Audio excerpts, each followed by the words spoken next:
Hello everyone, welcome back to the next video. In this video I will show you how to apply Gaussian blur to live camera preview as well as to the captured image in Flutter Android application using CameraX and Media 3 effect. First I want to tell you that you should be using at least Flutter version 3.32 I guess. Let me quickly check that. This is the minimum required version for Flutter, because otherwise if you use lower versions of Flutter you will get lot of Gradle issues with the Media 3 effect dependency which we will be using. So here you can see, make sure you use at least 3.32.0 or higher version of Flutter to create your Flutter project. Second thing which I want to mention is I am not using any third-party library. All the code which I will show you will be native code for taking the camera permission, for displaying the camera preview, for capturing the image, as well as for applying the Gaussian blur. Only the captured image is displayed inside a Flutter image widget. Rest everything is native code, because we can't use a third-party library for this. It's very difficult to do this. So first I'll show you guys the output. Now I want to say that the Gaussian blur, at least at the time of me recording, is very how should I say it, slow. It is not that performant because the Media 3 effect library which we are using are still in alpha. Hopefully it will improve over time. Like, we don't have to do anything, we just have to update our Gradle version every time there is a new dependency version for Media 3 effect. That's it, you don't have to do any other code changes. But I'll try. Also my Android device is quite cheap, that's why it has some performance effect as well. So here I'm mirroring my device, so the output might be little laggy, just bear with me. I'll just give the camera permission here, and the take photo button which you see at the bottom is also a native Android widget. It is not a Flutter widget. So yeah, it is still catching up. So here you can see, I'm not sure how clear it is, but this is how we are applying Gaussian blur. Again, I'm moving my camera, but like I said, the Gaussian blur is not that performant. That's why it is a little bit janky as well. So I'll just click on take photo. Hopefully you got the point. This is how I am applying the blur. You can even make it blur more by increasing the value. I'll show you where you need to increase the value as well. So I've clicked on take photo. I think it is taking a bit of time to capture the photo. Also I'm like, it has been captured, but yeah, here you can see this has been captured. Like, you can change the Gaussian blur value as well, which I will show you shortly. Okay, so like, you might have felt that there was no Gaussian blur applied, but I have kept the value low, so I have only kept it 20. If I increase the value I get even bad performance, that's why I have kept it as 20. So I have created a Flutter application. So first you need to go to main.dart. Here you will have to import dart.io. Then here I have created one dart file called mycameraview.dart. So this should be your own project name. So my project name is Flutter, that's why I am using this over here. Then I have imported material.dart as well as services.dart. This is boilerplate code which is present by default, so I have not changed anything. Then here is our my homepage widget. So it is a stateful widget. Here we are like I said, we are only doing it for Android, Flutter Android. So I'm ignoring other platforms. So by default the permission for Android is false. Okay, here I have created a method channel for requesting the camera permission. As soon as the application is loaded, we ask for the camera permission. Now same string you will have to use it on native Android side as well, so you can't just write random strings. So here we are invoking a method, and once permission is granted, we just change this variable as true. Once this variable is true, then only we display our camera view, else we display a text saying give camera permission. Okay, now coming back to my cameraview.dart, here you can see we are importing dart.io, material as well as services. It is a stateful widget. Here we have created a method channel as well. Again same name needs to be used on native Android side as well. Here is our image URL which is empty at the start. Here is our creation params, which helps to basically send values or data from Flutter side to native Android side, but we are not really sending anything over here. Now again, if platform is Android, then do all this stuff, else for all other platform I'm just displaying a placeholder. So if image URL is not equal to null, that means the image has been captured. Then we use image.file of Flutter to display the file, create a file from the image URL. Else we display the Android view which displays the camera as well as the take photo button. Again, this is very important, so same name has to be used on native Android side as well. Here we are overriding a method called onPlatformView created. So here we have this onPlatformView created, so we just do channel.set method call handler underscore unhandle method. So here we have this unhandle method, and here we have this string send from native. Again, same name needs to be used on native Android side. So here you will get the actual image URL. We just set it to our this image URL variable. So yeah, that's it on Flutter side. Let's go to Android. First you will have to go to app build.gradle over here, and here you need to add this dependency section.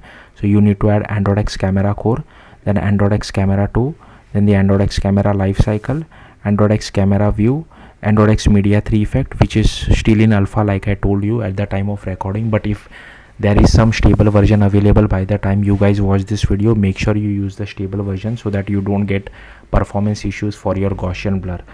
Then here is our media 3 effect, and here we are using constraint layout as well, which will act as a parent for our camera as well as our button. Then just go to src main android manifest.xml, and here we use this uses feature of camera. Then we have this camera permission as well as write external storage permission. Then we just need to go to kotlin. First here you need to go to main activity.kt. Firstly you will have to copy all these imports. Don't change your package name, keep your package name as it is. Now here you will only see this by default, so here you will have to add this curly braces and all this code.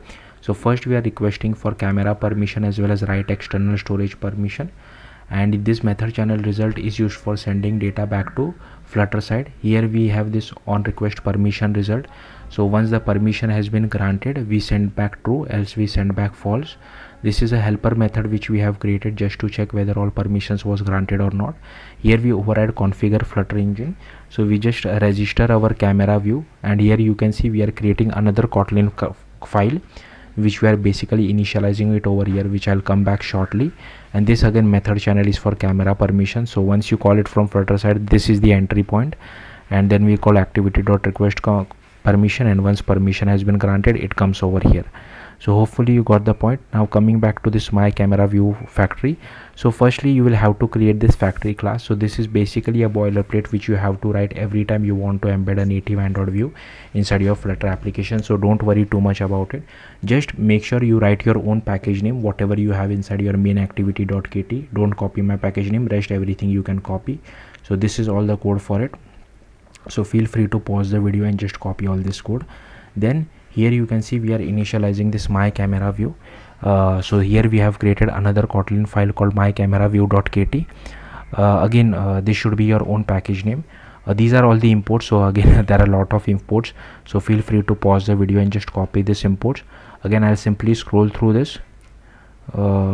Then here we are using @unstable because at the time of me recording this Gaussian blur API is still bit unstable. That's why we have to add this annotation, but hopefully by the time you watch it you won't require it, but at least now we require it. Okay, then here we create our image capture process camera provider. This is our constraint layout. Preview view is basically the camera view which you see. This is our take photo button. This is the method channel which will help us to send the image URL back. Here is our camera executor service. Here is the file name format as well. Here we set layout params for our constraint layout. Then this is our constraint set as well. Then here we do viewfinder.id, view.getGenerated.id, add the viewfinder to our constraint layout. Then we constrain the viewfinder to all sides of the screen, but we keep a margin of 200 from the bottom. And here we constrain our button as well, but we keep a margin of 20 from the bottom. Then we apply click listener to our button. We set up our camera as well. Inside set up our camera, we first call start camera. Then we initialize our camera executor. Then here is our take photo button for which we have the image capture. Then this is the simple date format for the file naming convention. And here we get the content value, so we pass the display name mime type, and if Android version greater than P, we also set the relative path. Then here we do image capture.output file options, passing the external content URI.